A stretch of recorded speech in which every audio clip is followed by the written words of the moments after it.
समन्ता चक्रवालेषु अत्रा गच्छन्तु देवता सद्धम्मं मुनिराजस्य सुनन्तु सग्गमुखदं धम्मश्रवण कालो अयं बदन्ता धम्मश्रवण कालो अयं बदन्ता धम्मश्रवण कालो अयं बदन्ता नमो तस् भगवतो अरहतो सम्मा सम्बुद्धस्स नमो तस् भगवतो अरहतो सम्मा सम्बुद्धस्स नमो तस् भगवतो अरहतो सम्मा सम्बुद्धस्स द्वेमे भिक्खवे अन्ता पब्बजितेन न सेवितब्बाति धर्मश्रवणाभिलाषी सदैव පින්නතුනි ඒ මාතෘකා පාඨය ඇහෙනකොටම ඔබට හුරු පුරුදු ගතියක් ඇති වෙන්න ඕනේ. මොකද මේ ද්වේමේ භික්ඛවේ අන්තා පබ්බජිතේ නසවිතබ්බා කියන එක දවසක් පැතුම් සූත්‍රයේ අන්තර්ගත වන්නා වූ දහම් පාඨයක්. මේ දේශනාව පාසල් ගිහිල්ලා දහම් පාසල් ගිහිල්ලා සා ධර්ම දේශනාව වලින් සවන් දීලා සමහර පිරිත් පොත කියවලා ඔබට හුරු පුරුද්දක් තියෙන්න ඕනේ. බොහෝ බෞද්ධයන්ට ඒක මං කිය ඔබට හුරු පුරුදු ගතියක් තේරෙන්න ඕන කියන එක. අපි මේ දවස්වල ඉරිදාරයට දේශනාවෙන් රංගිරි නාලිකාවේ පැහැදිලි කරමින් ඉන්නේ ධම්සක් පැතුම් සූත්‍රයේ කොටස් 8කට බෙදලා. දේශනා 8ක් විදිහට. අපි පසුගිය සති තුනේ දුක්ඛාර සත්‍ය පළවෙනි සතියේදී, දුක්ඛ සමුදයාර සත්‍ය දෙවෙනි සතියේදී, දුක්ඛ නිරෝධාර සත්‍ය තුන්වෙනි සතියේදී පැහැදිලි කරා ගිය සතියේදී. මේ සතිය අපිට පැහැදිලි කරන්න තියෙන කොට බුදුන් වහන්සේ පැහැදිලි කරලා දුන්න අත්හල යුතු අන්ත දෙක සම්බන්ධයි. අනතුරුව ඊළඟ සතියේදී අපිට තවත් දේශනා 4ක් තියෙනවා. මේ විදිහට අපි ධම්සප්පවතුන් සූත්‍රයේ පැය 8ක් එහෙම නැත්නම් දේශනා 8ක් ඔස්සේ පෙර පැහැදිලි කරන්නේ. මේ සූත්‍රය තුළින් තේරුම් ගන්න ඕන කාරණා විශාල ප්‍රමාණයක් තියෙනවා. දැනුමට නෙමෙයි, කටපාඩමට නෙමෙයි, විභාග ලියන්න නෙමෙයි. අවබෝධ කරගන්න ඕන කාරණා ගොඩක් තියෙනවා. ඕනනම් අපිට මේක පැයක් දේශනාවක් විදිහට කරන්නත් පුළුවන්. ඒකනේ වචන ටිකක් කියනවා, සිංහල තේරුම් ටිකක් කියනවා. උඩින් පල්ලෙන් අත ගන්න පුළුවන්. හැබැයි එහෙම ගන්න නැතුව පැයෙන් පැය අරගෙන කොටස් 8ක් ඔස්සේ මේ දේශනාව පැහැදිලි කරන්නේ තේරුම් ගන්න කෙනෙකුට අවශ්‍ය සියලුම කාරණා. ඒ කාරණා පිළිබඳ සමාජයේ පවතිනව සරල නොගැඹුරු අර්ථය කුමක්ද? බුදුන් වහන්සේ පෙන්ලා දුන්න ගැඹුරු අර්ථය කුමක්ද? ඒක නිවනට ගලපගන්නේ කොහොමද? ඒකයි මේ අන්ත දෙක වෙනම අරගෙන අපි පැහැදිලි කරන්නේ. දැන් ඊළඟ සතියේදී අපි ඔබට මෙදුම් පිළිවෙතවත් ආරෂ්ඨායි මාර්ගය පැහැදිලි කරනවා. ඔන්න මේ තුනම එකට දාලා පැහැදිලි කරන්නත් තිබුණා. අන්ත දෙකයි මෙදුම් පිළිවෙතයි. හැබැයි ඔබට පැහැදිලි කර දිය යුතු කාරණා ගොඩක් තියෙනවා. ඒකයි මේක මම වෙනම දේශනා දෙකක් විදිහට පැහැදිලි කරන්නේ. ඒ සබම් මුලින්ම කියනවා ඔබට ඔය අන්ත දෙක කිව්වට පස්සේ නම් දෙක දන්නවනේ. මොකද්ද? කාමසුකල්ලිකාණ යෝගේ, අත්ථකේමතාණ යෝගේ. ශරීරයට දුක් දීම, ශරීරයට සැප දීම. කාමසුකල්ලිකාණ යෝගය කියලා කියන්නේ මොකද්ද? ශරීරයට සැප දීම කියන එක. අත්ථකේමතාණ යෝගය කියලා කියන්නේ මොකද්ද? ශරීරයට දුක් දීම කියන එක. දැන් එහෙම තමයි හිතන් ඉන්නේ. හරි කියලා හිතන් ඉන්නවා. ඉස්කෝලේ ගිහලා දාම් පාසලේ ඉගෙනන්න තියෙනවා. සමහර ධර්ම දේශනාවලත් අහලා තියෙනවා. සම්පූර්ණ වැරදි. මේ ශරීරයක් ගැන නෙමෙයි කතා කරන්නේ. සැප දුක් ශරීරය සම්බන්ධ එකක් නෙමෙයි පෙන්නන්නේ. සද්ද දවස මේ දේශනාව අවසන් කරලා හොඳට සවන් දෙන්න ඕන. මේ උපදන්නාර්ථයෙන් සරලාර්ථයෙන් නේ පැහැදිලි කරන්නේ. නිවනට ගලපලා. නිවන් මාර්ගය ඔස්සේ ගැඹුරින් පැහැදිලි කිරීමක් කරන්නේ අන්ත දෙක සම්බන්ධයෙන්. සෝය උපදන්නාර්ථයේ පොතපතවල තියෙන අර්ථය සම්පූර්ණ වැරදි අර්ථයක්. මේ ශරීරයක් සම්බන්ධ නැහැ මෙතෙන්ට.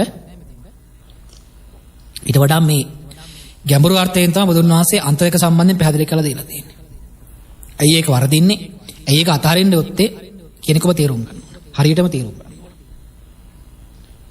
ආරෝග්‍ය පරමාලාභ කියන එකේ අපේ සමාජ කට්ටිය තේරුම් ගන්න ඉන්නේ කායික නිරෝගී භාවය කියන්නේ. බුදුහාඳුර ප්‍රතික්ෂේප කරනවා ඒක. මාගන්ධිය සූත්‍රයේ උන්වහන්සේ පෙන්නනවා.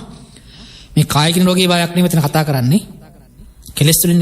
කෙලෙස් වලින් නිදහස් ලබන්නා වූ මානසික නිරෝගී භාවය තමයි මේ උතුම්ම ලාභය. කායට සම්බන්ධයක් නෙක සම්පූර්ණ වැරදි. දැන් අද කට්ටිය හිතන් ඉන්නේ එහෙමනේ. ඒ වගේ තමයි මේකත් මේ අන්ත දෙකත් එහෙම තමයි. මොකක් හරි කවුරු හරි කියප එකක් පාඩම් කරන් ඉන්නවා. බුදුන් වහන්සේගේ පාර්ථයෙන් නෙවෙයි තේරුම් ගන්න තියෙන්නේ. එහෙනම් අද දේශනාව සවන් දීලා තේරුම් ගන්න. ඇත්තටම මොකද්ද මේ අන්ත දෙකේ තේරුම? ඇයි බුදුහාමුදුරුවෝ මේක පැහැදිලි කරේ?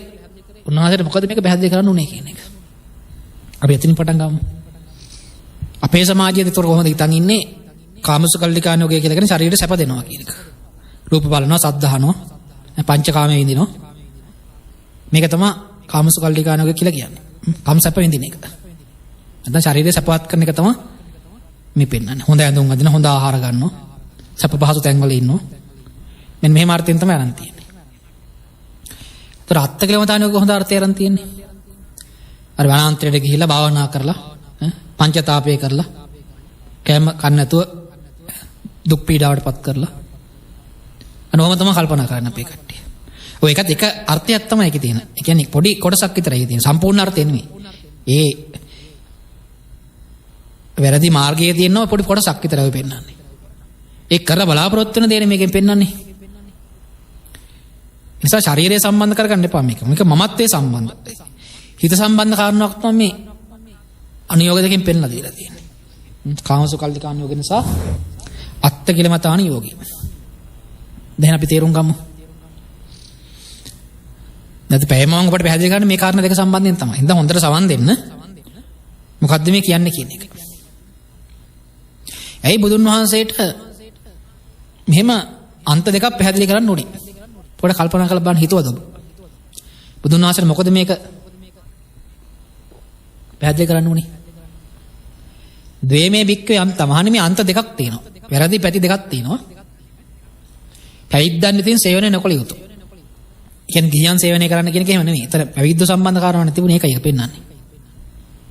ඒතර පැවිද්දන් විතරක් තියෙන එකක් එහෙම නෙමෙයි. එහෙමත් ගන්න එපා. එහෙමත් සමහර පිරිස් පැහැදිලි කරන මම දැකලා තියෙනවා. පබ්බජී දෙන්නේ පැවිද්දන් මේක අදාළ වෙන්නේ ගිහියන්ට අදාළ වෙන්නේ නැහැ කියලා. එහෙම එකක් එහෙම නැහැ මේක. නිවන් දකින්න අපි සරල කළගමුකෝ. නිවන් දකින්න කැමති පුද්ගලයෙක් ඉන්නවා නම් මෙන්න මේ අන්ත දෙකට යන්න එපා. ගියොත් එයාට නිවන සාක්ෂාත් කරගන්න බෑ. සරල ගියොත් ඔන්නෝක තමයි බුදුහාමුදුරුවෝ මේ පැහැදිලි කරලා දීලා තියෙන්නේ. දැන් මේ අන්ත දෙකේ අනතුර බුදුහාමුදුරුවෝ ලක්ෂණ කීපයක් පෙන්නනවා. යෝචායන් කාමේසු කාමසුකල්ලිකාණ යෝග. මේ කාමෙහි නැවත නැවත යෙදීමක් තියෙනවා. කාම වස්තුන් නැවත නැවත පරිභෝග කිරීමක් තියෙනවා.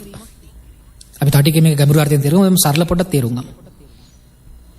ඒකේ ලක්ෂණ කීපයක් පෙන්වනවා. ඒ කියන්නේ මේ කාම වස්තු පරිභෝග කිරීම නැත්තම් කම්සප විඳීමේ නැවත නැවත විඳීමේ තත්ත්වයක් තියෙනවද පුද්ගලයෙකුට?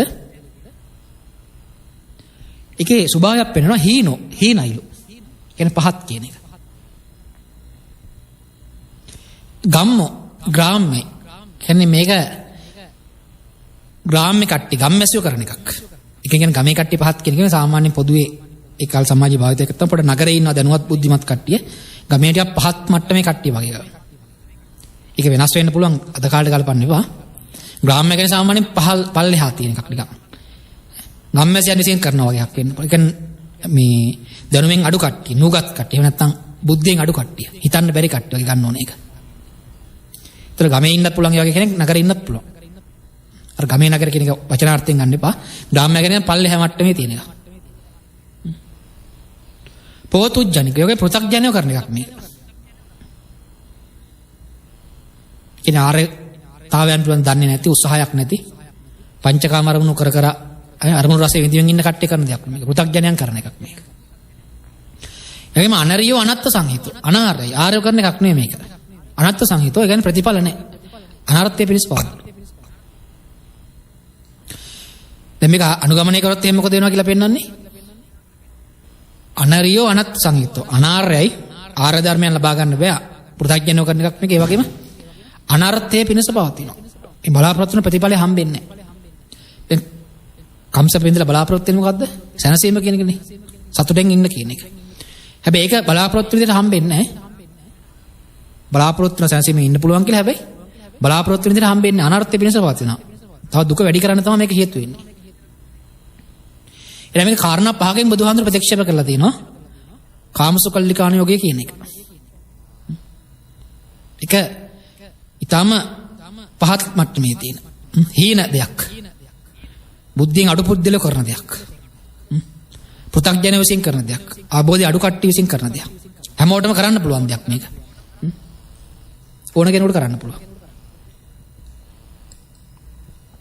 සත්තුත් කරන දෙයක් මේක. අරමුණ වරන් එක විඳින එකනේ කරන්නේ. කියන්නේ මේකට කිසිම දෙයක් දැනගන්න ඕනේ තමන්ගේ ජීවිතය සනස ගන්න කියලා. සනසීමටපත් කරගන්න කියලා මේක ඕන කෙනෙකුට කරන්න බෑ. ඒකයි මේක කාරණා පහකින් බුදුහාමුදුරු ප්‍රතික්ෂේප කළා තියෙන. ඒක සාමාන්‍යයෙන් අත්කලමතානුක එහෙම පෙන්වන්නේ නැහැ. ඒක වෙනස් ආකාරයෙන් පෙන්වනවා. කොහොමද? යෝචායන් අත්කලමතානියෝග යම් කෙනෙක් මේ සිංහල පරිවර්තනයේ තියෙන්නේ සිරුර පෙළීමේ නැවත නැවත යෙදෙනවද කියන එක. ඒකත් මේ තේරුම් ගන්න නැතුව තමයි පරිවර්තනය කරලා තියෙන්නේ. මේ සිරුර සම්බන්ධ එකක් නෙමෙයි. දැනට අපි එහෙම තේරුම් ගමුකෝ. අපි කොහොම ශරීරයේ පීඩාවට පත් කරනව නැවත නැවත ඒ පුත්කලයා. ඒක කාරණා තුනකින් වැඩක් වෙන්නේ නැහැ කියලා පේනවා. නැත්නම් අනර්ථය පිණිස පවතිනවා කියලා පේනවා. මොකද්ද? දුක්ඛෝ අනරියෝ අනත්ත සංහිත. දැන් ඒකට කියන්නේ ඊනෝ කියලා. ගම්මෝ කියන්නේ පොතජනිකෝ කියන්නේත් නැయ్యේ. ඒක හැමෝටම කරන්න පුළුවන් එකක් නෙවෙයි නෙමෙයි. කැම්බියෙන් පාලනය කරනවා කියන එක. එක මිරියව් ඉන්නවා කියන එක, භාවනාවක් කරනවා කියන එක, වරමුණක් වඩනවා කියන එක. අර පංචතාපයක දුෂ්කරේව කරනවා කියන එක. ඒ නැත්නම් මොකරි උත්යක් රකින්නවා කියන එක හැමෝටම කරන්න බෑ මේක. හිතුන විදිහට කරන්න බෑ. අරක හැමෝටම කරන්න බෑ. ඒක කාරණා පහකින් බුදුහාමුදුරු ප්‍රතික්ෂේප කළා. නැත්නම් ඉවත් කරලා තියෙන්නේ. කරන්න හොඳ නැහැ කියලා පෙන්නන්නේ. දැන් මේක කාරණා තුනකින් පෙන්නන්නේ දුක්ඛ.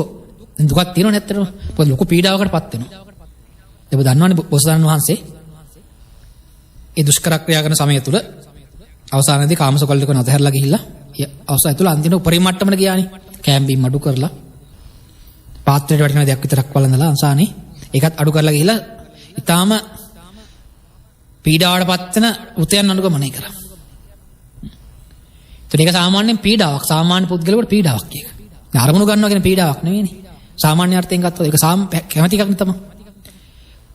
කාම අරමුණු ගත්තොත් එහෙම අනිවාර්යෙන් පීඩාවටපත් වෙනවා. ඒක වෙනම සිද්ධ වෙන දෙයක්. ඒක පේන්නේ නැහැ, තේරෙන්නේ නැහැ කෙනෙකුට. හැබැයි අරක පේනවා. ශරීරය පීඩාවටපත් කරනවා කියන එක දුක් ඇති කරනවා කියන තේරෙනවා මේක. එහෙනම් ඒක බුදුහාමුදුරෝ දුක්ඛෝ කියලා කියනවා. ඒ කියන්නේ ඒක දුකක් ඇත්තටම. පීඩාවක්. බලෙන්න කරන්න ඕනේ ඒක. ඒ වගේම මේක අනරියෝ අනත්ත සංහිතෝ. ඒකත් අනාර්ය පිණිස. ඒ කියන්නේ ආර්ය ධර්ම ලබා දෙන්න හේතු වෙන්නේ අනත්ත සංහිතෝ. අනර්ථය පිණිස පවත්වන. ඒ කියන්නේ බලාපොරොත්තු වෙන දේ ලබා දෙන්න හේතු වෙන්නේ ඒක. තමයි යම් තැනකටපත් වෙන බලාපොරොත්තු වෙන සනසීමටපත් වෙන බලාපොරොත්තු වෙනවා නම් ඒක ලබා දෙන්න සුදුසු නෑ දැන් මේක. කියන්නේ අනත්ත සංහිතෝ. ඒක ලබා දෙන්නේ නෑ. එහෙනම් කාමසුකල්ලිකාණයෝගේ කාරණා පහකින් බුදුහාමුදුර ප්‍රතික්ෂේප කරනවා. ඒ ඊටමත් පහත් දෙයක්. අත්කලමතාණයෝගේ බුදුහාමුදුර කාරණා තුනකින් ප්‍රතික්ෂේප කරනවා. ඒක අරකට හොඳ වුණාට හරිම නෑ, හොඳම නෑ. එහෙනම් ඇයි බුදුහාමුදුරුවන්ට මේ දෙක දේශනා කරන්න උනේ? අන්න බුදුන් වහන්සේ පහළ වෙච්ච සමාජයේ සතුට හොයන්න, සැප හොයන්න, සැනසීම හොයන්න මිනිස්සු පාවිච්චි කරේ. සත්‍ය පාවිච්චි කරේ මේ අන්ත දෙක. ඒකයි බුදුහාමුදුරුවන්ට මේ දෙක ප්‍රතික්ෂේප කරන්න, දෙකක් දේශනා කරන්න උනේ. ගෙදර හිටපු කට්ටිය, ගිහි ජීවිතය ගත කරපු කට්ටිය ඔක්කොම අනුගමනය කරේ කාමසුකල්ලිකාණ යෝගය.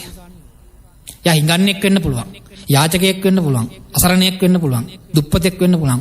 කෝටිපතියෙක් වෙන්න පුළුවන්. රජ කෙනෙක් වෙන්න පුළුවන්. ඔය හැමෝම අනුගමනය කරේ කාමසුකල්ලිකාණ යෝගය. ඒක තියෙන වස්තුම ප්‍රමාණයවත් තීරණය වෙන්නේ නැහැ. ඒක තේරුම් ගන්න. හිතේ තියෙනවානේ අරමුණු රසය ලැබලා, අරමුණු විඳලා යම් සැනසීමක් ලබා ගන්න පුළුවන් කියලා. ඒ මතේ හිටියානම් එයා අනිවාර්යයෙන්ම එයා ගිහියෙක්ද පැවිද්දෙක්ද අදාළ වෙන්නේ නැහැ. ගිහි ජීවිතය ගත කරනවා සාමාන්‍ය විදියට. අර බ්‍රාහමණයෙක් නම් අදාළ වෙන්නේ නැහැ. එයා සාමාන්‍ය ගිහියෙක්ද නැත්නම් බ්‍රාහමණයෙක්ද කම්සප් විඳපු නැත්නම් වෙනත් ගිහියන් එක්කම හිටපු පැවිදි වෙලා වගේ කියලා හිටපු කෙනෙක්ද? එයා ගිහියන් අතර නම් හිටියේ. පංචකාමයේ නම් වින්දේ. ඒ හැමෝම ආද්වත් වෙන්නේ. ගිහි ජීවිතේ හිටපු ඔක්කොම යත් වෙන්නේ කාමසුකල්ලිකාණ යෝගයට. බුදුන් වහන්සේ පරිශ්‍රණය කරා ඒක. අවුරුදු 29ක් ඕක තමයි කරේ. තේරෙන වයසේ දැන් අපි ගත්තොත් එහෙම. රම්මේ සුබ තිබුණා. බඩකාරයෝ හිටියා වුණතර. මාලිගා තිබුණා. සබ පහසුකම් තිබුණා. ඒක උන්වහන්සේලා තිබුණා මොනවා තිබුණත් මේ පීඩාව සම්පූර්ණයෙන් අයින් කරන්න වෙනවා. පීඩාව, මානසික පීඩාව කියන එක. අපි ගිය සූත්‍රය කතා කරා ඒක. නිරෝධාර සත්‍ය කොහොමද කෙන්නේ කියන එක. කොච්චර අරමුණු අරන් තෘප්තිමත් වෙන්න හැදුවත් පංචකාම අරමුණු අරන් කොච්චර තෘප්තිමත් වෙනවද බෑ. පීඩාව වෙනවා. නම් මේක වැරදි මේක හරියන මාර්ගයක් නෙවෙයි කියලා බුදුහාමුදුරු තේරුම් ගත්තා. ගියා අත්කලමතාන යෝගයට ඒ කාලේ සමාජය අනුගමනය කරපු අනිත් පිළිවෙත. කට්ටිය ටිකක් අපි හිතමුකෝ අර කාමසුකල්ලිකාණෝගේ හිටියා 99ක් විතර 101ක් විතර හිටියා අත්කලමතාන යෝගේ. අනේ ඒකට තේරුම් ගත්ත මේ අරමුණු රසය විඳලා කවදාවත් තමන් බලාපොරොත්තු වෙන තෘප්තිය ලබා ගන්න සැලසීම ලබා ගන්න එහෙනම් කොහොමද කරන්න ඕන? ඒකට මේ කට්ටිය වනාන්තරගත වෙලා ඒක අරමුණක් කරගෙන ඒක වඩලා අර අරමුණ එක යටපත් කරලා සමාධි උපදවාගෙන ධානය උපදවාගෙන වෙනම තත්ත්වයක් උපදවාගත්ත වෙනම දෙයක් කරගත්ත. ඒක අමාරු. ඒකයි දුක්ඛෝ කියලා කියන්නේ. සෑහෙන කැපකිරීමක් කරන්න ඕන. බුදුන් වහන්සේ මේක කරා. හැබැයි තේරුම් ගත්ත මේකත් මේ හරි මාර්ගෙනේ. මොකක්ද එතන වෙන්නේ? අර දුක් ඇති වෙන හේතුව තාවකලක යටපත් කරනවා වෙනත් බලවත් අරමුණක් ඔස්සේ. ඒක අපි කර්මස්ථාන කියලා කියනවා. යටපත් කරාට මොකද වෙන්නේ? මේක අර බලයේ තියෙන තාක්කල් යටපත් කිරීම බලයේ තියෙන තාක්කල් සැනසීම තියෙන යම් ප්‍රමාණයකට. හැබැයි නැවත ඉස්මතුනේ ගමන් අර සැනසීම හේමම නැති වෙලා යනවා. බුදුන් වහන්සේ තේරුම් ගත්ත මේකත් හරි පාර නෙමෙයි. හරිම මාර්ගය නෙමෙයි මේ කියන්නේ. එහෙනම් උන්වහන්සේ මේක තේරුම් අරගෙන මොකද්ද කරා කියලා කියන්නේ? ඒතේතේ බික්කේ උබ අන්තේ අනුපගම්ම මජ්ක්‍ධිම පටිපද. මේ අන්ත දෙකම අතහැරලා. එක අන්තයකටවත් එන්නේ නැතුව. මැදුම් පිළිවෙත මජ්ක්‍ධිම පටිපදාව අනුගමනය කරාලු. මොකක් පිණිස පවතිනද? තථාගතයන් අபிසම්බිද්දා චක්කුකරණේ ඥානකරණේ උපසමාය අභිඥාය සම්බෝධාය නිබ්බානාය සංගත. ඒ කියන්නේ ධම්මැස පහළ වෙන්න, ඥානය පහළ වෙන්න, නිවන පිණිස, සංසිඳීම පිණිස, නිර්වාණය පිණිස පවතිනා වූ මේ ධර්මතාවය අනුගමනය කරනවා. නැත්නම් මැදුම් පිළිවෙත හේවත් ආරෂ්ඨාංගික මාර්ගය අනුගමනය කරාලු. දැන් අපි ලබන සතියේදී මැදුම් පිළිවෙත සම්බන්ධයෙන් සාකච්ඡා කරමු. ඊට කලින් තේරුම් ගන්න මැදුම් පිළිවෙත කියන්නේ මැදින් යනවා කියන එක එහෙම නෙවෙයි. ඒකත් තේරුම් ගන්න. සමහර කට්ටිය එහෙමත් හිතනවා. මැදුම් පිළිවෙත කියන්නේ මේ අන්ත දෙකම අයත් නොවන වෙනත් එකක් නේ. එහෙම කියන්නේ කියලා ඔබට දේශන අවසානයේ තේරුම් ගන්න පුළුවන් වෙයි. මම පැහැදිලි කරනවා දැන් ගැඹුරෙන්. මේක මේ දෙකම අයත් නොවෙන්නේ කියන එක. හරි. දැන් අපි ටිකක් ගැඹුරෙන් බලමු මේ කාරණාව දන්නවා සාමාන්‍යයෙන්. එහෙනම් බුදුන් වහන්සේ පහළ වෙනකොට ගෙදර හිටපු කට්ටිය අනුගමනය කරේ කාමසුකල්ලිකාණ යෝගය. වනාන්තරේ හිටපු කට්ටිය භාවනා කරපු කට්ටිය අනුගමනය කරේ අත්තිකිලමතාණ යෝගය. ඔය දෙකේ තමයි හිටියේ. ඔය දෙක අයත් නොවන කෙනෙක් හිටියේ නැහැ. පළවෙනි කෙනා තමයි බුදුන් වහන්සේ. එහෙනම් අද සමාජයේත් ඔහොම තමයි. ගිහි ජීවිතය ගත කරන්නා වූ පැවිද්දටපත් වෙලා ඉන්නා වූ සාමාන්‍ය සමාජයත් එක්ක ඉන්නා වූ ඕනම කෙනෙක් ධර්මයේ තේරෙන්නේ නැත්නම් එයා කට්ටිය අනුගමනය කරන්නේ. එයා ගිහියත් පැවිද්ද කියලා අදාළ වෙන්නේ නැහැ. කාමසුකල්ලිකාණ යෝගයට. ඒක තමයි එයා අනුගමනය කරන්නේ. ධර්මයේ තේරුම් ගන්නතෝ භාවනා කරන්න කැලේට ගිහිල්ලා කෙනෙක් ඉන්නවනම් එයා පැවිද්දද, එයා භික්ෂුවක්ද, එයා වෙනත් ආගමකද කියලා අදාළ වෙන්නේ නැහැ. එයා ධර්මයේ තේරෙන්නතෝ භාවනා කරන සමත භාවනා කරන එයා අන්තර්ගත වෙන්නේ අයත් වෙන්නේ අත්තිකිලමතාණ යෝගයට. ධර්මයේ තේරුම් නොගන්නා සියලු දෙනාම ඔන්න ඔය අන්ත දෙකේ ඉන්නේ අදත්. එදත් එහෙමයි අදත් එහෙමයි. එයා ගිහියද පැවිද්ද කියලා දාලා වෙන්නේ ධර්මයේ තේරුම් ගන්නතෝ පංචකාමිය ඔස්සේ යනවනම් එයා ඉන්නේ කාමසුකල්ලිකාණ යෝගේ. ධර්මයේ තේරුම් ගන්නතෝ ඔය භාවනා ක්‍රම කරන්න යනවනම් සමත භාවනා කරන්න යනවනම් එයා ඉන්නේ අත්තිකිලමතාණ යෝගේ. බෞද්ධ ගිහි පැවිදි අදාළ නැහැ. එහෙනම් බහුතරයක් ඉන්නේ ඔය අන්ත දෙකේ තමයි. නිවන් මාර්ග අනුගමනය කරනවා කියලා හිතන් ඉන්නවා. හැබැයි ඉන්නේ අත්තිකිලමතාණ යෝගේ. ධර්මයේ තේරුම් නැතුව භාවනා කරනවා මේ අත්තිකිලමතාණ යෝගේ තමයි. මුලින් ධර්මයේ තේරුම් ගන්න ඕනේ. ධර්මයේ තේරුම් ගන්නතෝ භාවනා කරන විදර්ශනා භාවනා කරන්න බෑ. බණ භාවනා. මුලින් බණ තේරුම් ගන්න ඊට පස්සේ භාවනාව. බණ තේරුම් ගන්න නැතුව බණෙන්තර භාවනා කරන්න යනවා කියන්නේ මේ අනුගමනය කරන සමත භාවනාව සහ අත්තිකිලමතාණ යෝගේ. කෙලෙස් යටපත් කරන එකයි කරන්නේ. මම දැන් මේක කියන්නේ මේ පොතපත කියවලා හරි කවුරු හරි කියප එකක් එහෙමනේ මම පැවිද්දට කලින් ආරණ්‍ය සේනාසල ඕන තරම් හිටියා. ඔය භාවනා ක්‍රම කරා අපි. කවුරුවත් කියන හින්දා නෙමෙයි කියන්නේ. අවුරුදු ගණනාවක් විශාල ප්‍රමාණයක හිටියා. ඒතර අපි දැක්කා මේ බණෙන් තොරව කරන්නව භාවනාව යනු අත්තිකිලමතාණ යෝගය. කටි බණ අවශ්‍ය නැහැ කට්ටිය මොකක් හරි භාවනා සමත භාවනා කරන්න. ඒ කෙලෙස් යටපත් කිරීමක් කර ඇත්ත ජීවිතේ ඉන්න බෑ කට්ටියට. දේවා කරලා අවුරුදු ගාණක් වක් කරලා කට්ටිය කතා බහ කරලා අත්දැකීම් අරගෙන මොකද්ද කරන්න කියලා බලලා එහෙම පැහැදිලි කරන්නේ මේක. කවුරු හරි කියපෙයින්ද හරි කොහේ හරි තියෙන හින්දා හරි නේ මේක වෙන්නේ මොකද්ද කියන එක තේරුම් අරගෙන. මේක වෙන්න බෑ කියන අපි සමත භාවනා අපි කරා මොකද්ද වෙන්නේ කියන එක තේරුම් ගත්තා. ඒක තියාගන්න බෑ කියන එක තමයි බණ තේරෙනත භාවනා කරන්න ගියොත් මොකද වෙන්නේ කියලා තේරුම් ගත්තා. ඒක තේරුම් ගන්න පැහැදිලි කරන්න වෙන්නේ මේක. ප්‍රායෝගික අවබෝධයෙන් යුක්තව පැහැදිලි කරන්න. මොකද වෙන්නේ කියන එක. එහෙනම් මොකද්ද මේ කාමසුකල්ලිකානුയോഗය කියලා කියන්නේ? වචනේම තේරුම තියෙනවා. යෝග කියන්නේ පාලියෙන් යෙදෙනවා කියන එකනේ. දැන් භාවනාවටත් යෝග කරනවා කියලා. යෝග කරනවා කියලා තියෙන්නේ. භාවනාවටත් යෝග කියලා පාවිච්චි කරනවා. යෝගාවේ ජායති බූරි කියලා ගාතාවක් එමත් තියෙනවා. යෝග කියන්නේ අදාළ මොහක් හරි වැඩක් කරනවා කියන එක. මෙතන ගත්තොත් එහෙම භාවනාව කියලා ගන්නත් පුළුවන් යෝග කියන්නේ. දැන් යෙදෙනවා කියන එක. අක්කර දෙක යෙදෙනවා යෝග කියන්නේ ඒකයි. අනු යෝග කියන්නේ නැවත නැවත යෙදෙනවා කියන එක. ඒතරේ කලින් කියන කාරණා නැවත නැවත යෙදෙනවා. මොකද්ද කාමසුකල්ලිකාණු යෝගය? කියන්නේ කම්සැප වල ඇලීම. එහෙම නැත්නම් කම්සැප නැවත නැවත සෙවීමේ නැවත නැවත යෙදෙනවා. කම්සැප සෙවීමේ නැවත නැවත යෙදෙනවා. නම් මේ ශරීර සැප දෙනවා කියන එක නෙවෙයි කාමසුකල්ලිකාණු යෝගය කියන්නේ. මොකද්ද? කම්සැප සෙවීමේ නැවත නැවත යෙදෙනවා. කොහෙන්ද කම්සැප හොයන්නේ? ඇසින්, කනින්, නාසයෙන්, දිවෙන්, කයින්, මනසින්. පංචේන්ද්‍රයන්ගෙන් එළියෙන් අරමුණු අරන් නැවත කම්සැප හොයනවා නම් ඒ වගේම සැනසීමක් බලාපොරොත්තු වෙනවා, ඇලීමක් බලාපොරොත්තු වෙනවා නම් තෘප්තිමත් බය බලාපොරොත්තු වෙනවා. එයා ඉන්නේ මොකේද? කාමසුකල්ලිකාණු යෝගිය. තාත් ඔබට සරලව තේරුම් ගන්න කියනවා මෙන්න මෙහෙම එකක් කියන්නේ. ඒ කියන්නේ මෙයා ඇහෙන් රූප බලලා, කනෙන් ශබ්ද අහලා, නාසයෙන් ගඳ සුවඳ විඳලා මේ ඉන්ද්‍රියයන්ගෙන් හොඳ පැත්ත දේවල් අරගෙන බලාපොරොත්තු වෙනවා නම් එයාගේ හිතේ ඇති වෙනව පීඩා, ජීවිතයේ ඇති වෙනව පීඩා ටික අයින් කරලා සතුටෙන් ඉන්න පුළුවන් කියලා හිතනවා නම් එයා ඉන්නේ අනිවාර්යයෙන්ම කාමසුකල්ලිකාණු යෝගී. කියන්නේ පංචකාම වස්තු පුළුවන් තරම් අරගෙන, පුළුවන් තරම් ඒවා නැවත අරගෙන සැනසීමටපත් වෙන්න පුළුවන් කියලා කෙනෙක් හිතන් ඉන්නවනම් එයා හැමදෙනාම ඉන්නේ. එයා ගිහියෙක් වෙන්න පුළුවන්, පැවිද්දෙක් වෙන්න පුළුවන්, බෞද්ධයෙක් වෙන්න පුළුවන්, අබෞද්ධයෙක් වෙන්න කවුරක් වුණ කමන්නේ. පංචේන්ද්‍රයෙන් අරමුණු වරන් සැනසීමටපත් වෙන්න පුළුවන් කියලා යමෙක් හිතන් ඉන්නම් එයා ඉන්නේ. ඒ හැමදෙනාම ඉන්නේ කාමසුකල්ලිකාණු යෝගී. කම්සැප සෙවීමේ පංචකාමයෙන් නැවත සැනසීමටපත් වෙන්න උත්සාහ කරනවා නම් කෙනෙක් අන්න එයා තමයි අනුගමනය කරන්නේ කාමසුකල්ලිකාණු යෝගී. කම්සැප සෙවීමේ නැවත යෙදෙනවා. පංචකාමයේ ඔස්සේ සතුටටපත් වෙන්න නැවත උත්සාහ කරනවා නම් එයා ඉන්නේ මොකේද? කාමසුකල්ලිකාණු යෝගී. ඒතර බලන්න මේක මේ කයට සම්බන්ධ එකක්ද කියලා. ශරීර සැපදීම නෙවෙයි. ශරීරය කියලා එකක් ඇත්තටම ගන්න දෙයක්වත් නැහැ නේ. සාමාන්‍ය බුදුදහම හිත ගැන කතා කරන්නේ. හිතෙන් තමයි ශරීරය මෙහෙවන්නේ. එතකොට මොකද කරන්නේ මේ?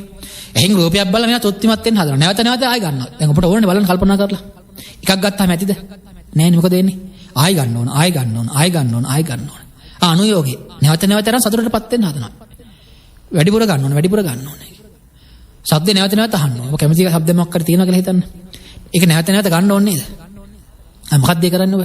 කාමසුකල්ලිකාණුක අනුගමනය කරන්නේ. ඒ ශබ්දේ නැවත අහලා සතුටටපත් වෙන්න හදනවා. ඒ රූපේ නැවත බලලා සතුටටපත් වෙන්න හදනවා. ඒ රසය නැවත විඳලා සතුටටපත් වෙන්න හදනවා. මොකද්ද මග ඉන්නේ මේ? ආබ ඉන්නේ කාමසුකල්ලිකාණුක. කියන්නේ පංචකාම අරමුණු ගන්න පුළුවන් තරම් එළියෙන් අරගෙන අභ්‍යන්තර තෘප්තිමත් කරගන්න නැවත උත්සාහ කරනවා. එයා අනුගමනය කරන්නේ කාමසුකල්ලිකාණුක. හැබැයි තේරෙන්නේ නැහැ මේ පුතක් මොකද්ද? මේක ග්‍රාම්‍ය කියලා තියෙන්නේ මොකද්ද? ඕන් දන්නේ මේ එළියෙන් ගන්න ඒවා නෙවෙයි සතුට තියෙන සැනසීම තියෙන්නේ තමන්ගේ අභ්‍යන්තරයේ කියලා. ඒ කටියට තේරෙන්නේ අභ්‍යන්තර සතුට කරගන්න විදිය. එළියෙන් අරමුණු ගන්න නැතුව අභ්‍යන්තර සතුට කරගන්න විදිය තේරෙන්නේ නැහැ. එහෙනම් මොකද වෙන්න ඕන? පුළුවන් තරම් එළියෙන් තමයි අරමුණු ගන්න හදන්නේ. එළියේ තමයි සැදීම තියෙනවා කියලා හිතන්නේ. සතුට තියෙන්නේ එළියේ වස්තු වල කියලා හිතන්නේ. එළියෙන් ගන්න අරමුණු හොඳ කරොත් එහෙම සතුටෙන් ඉන්න පුළුවන් කියලා හිතන්නේ.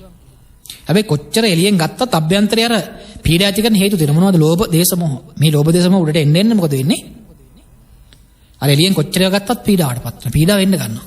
දැන් මොකද කරන්නේ? තව එළියෙන් ගන්න ඕන. ආය දෙන අනුയോഗ. නැවත අරමුණු ගන්න ඕන. වැඩි කරන්න ඕන. අරමුණු ගන්න ප්‍රමාණය.